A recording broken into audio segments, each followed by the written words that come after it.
Welcome back. Get ready for a heartwarming story.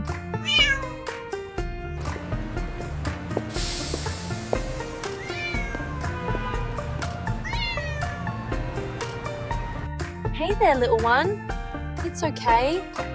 I've got something yummy for you. Come on out.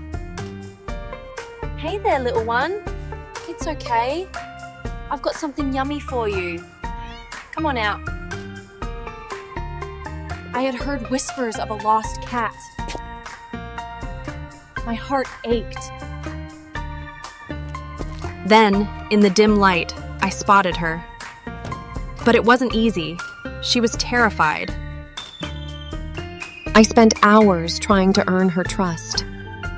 Day after day, I returned. One evening, her brave little heart finally willing to take a chance on me.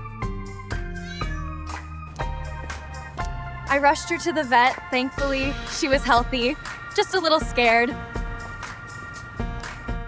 Today, Allie has found her forever home.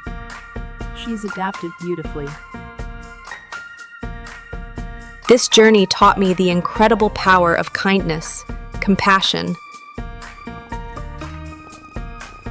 If you enjoyed this touching tale, like this video, subscribe,